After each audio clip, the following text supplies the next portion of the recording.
it looked like. The guy says.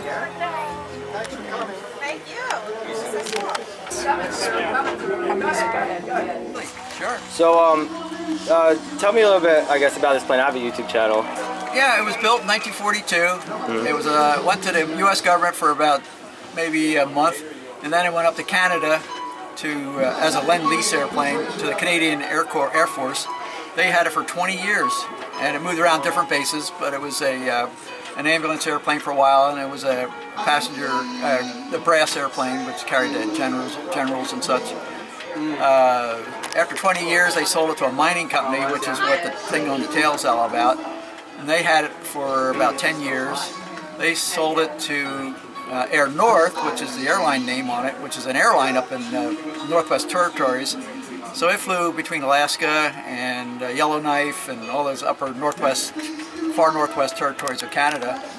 And in 99 or 2000, they donated it to the EAA, and they had it for a couple of years. And that's the Experimental Aircraft Association in Wisconsin, you know, the big show out at Oshkosh.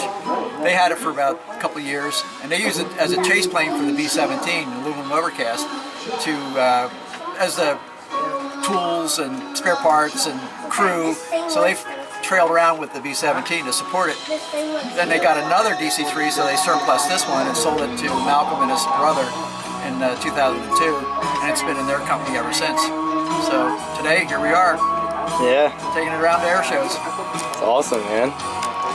And you guys you had to put the modern avionics in there, right? Yeah. This square actually is where the old autopilot used to be. Oh, really? It was, the whole thing fit right in this hole. So they would have a horizon, an extra horizon like that, had a DG, and it had a control thing in the middle. But it was all hydraulic air.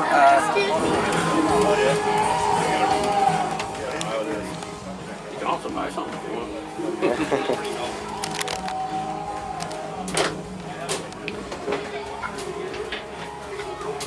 You used to be inside these planes? What's that? You used to be inside these planes? Yeah. That's cool, man. I flew it over here Thursday night. Oh, really? Yeah. How's this thing like to fly? Oh, it's awesome. Good flying airplane. People used to jump out of this thing back in the day, right? Some did, yeah. Like the...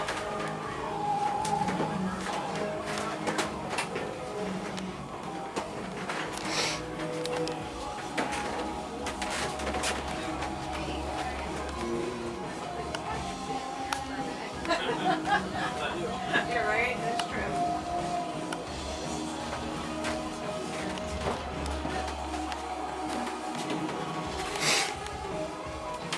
Sat in the field for about 25 years.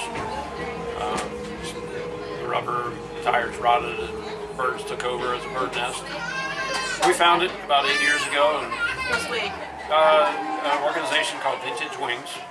So our president was driving through the countryside one day and found it. So he purchased it. We cleaned it up, got it flyable, and restored it in Franklin, Pennsylvania over the last couple of years. It's a beautiful You area. guys did a good job on restoring it. Yeah, Philly. It's beautiful. Like, so how did you get the history of it? Did the person, I guess, I had it sitting in the field? He didn't know much about it, but we did a lot of research on it. Yeah. Because the serial numbers. The serial number, yeah.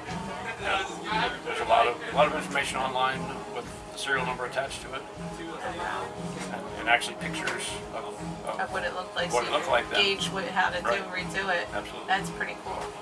Yep. It's great. So everything on the outside is as it was when it was in North Africa, except for the nose art, which we added because of where it was found in Beach City, Ohio. Wow. Get into the military. How'd you get in? And how did you enter into the Well, Tuskegee during World War II, if you were 18 years of age, you could be drafted into the Army. But I didn't want to be drafted into the Army, I wanted to fly an airplane. So I took a special examination. And passing that examination exempted me from the draft. It also put me on track to go to flight school. So when I turned 18, I went into the military. I did basic training at Tuskegee Field, Mississippi. After Tuskegee Field, then I went to Tuskegee. And after 15 months at Tuskegee, I finally finished the flight school and got my wings and became a military pilot. Now, we were known as Tuskegee Airmen because during World War II, the military was rigidly segregated by race. And the only place for men of color to fly or get trained as a pilot was at Tuskegee. So all of us call ourselves Tuskegee Airmen. So all of us went through Tuskegee one way or another. I finished the class of 45A. That graduation was March 11, 1945. And it said that the war was winding down, and the war ended in May. So I didn't have to do the combat, didn't have to get shot at or shoot anybody or get shot at. And I was able to come back home and You were lucky.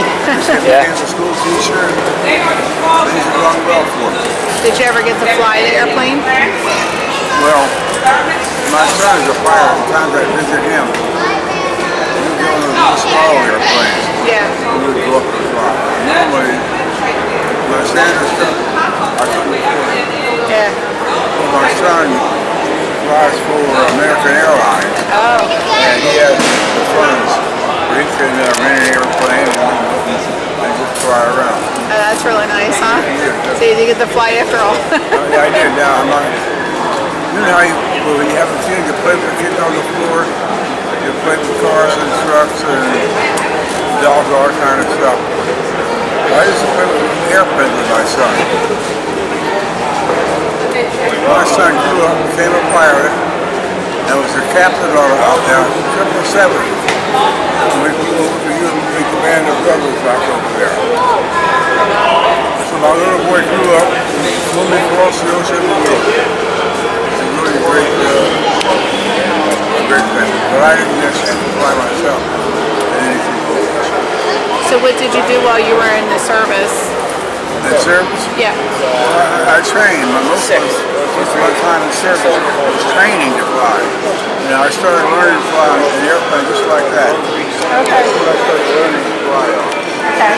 And then we got, as time went on, we got bigger and faster airplane.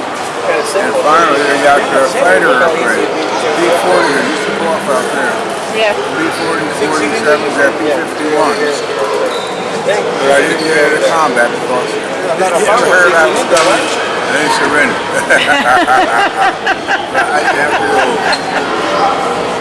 That's a really cool story there. So you got all that training and then that was it, the end of the war. Then she got out. You definitely lucked out for sure. Now were you drafted or did you go in voluntarily? I took a test. Oh, you did that The test. volunteer test. Yeah. And that's what I got without being drafted.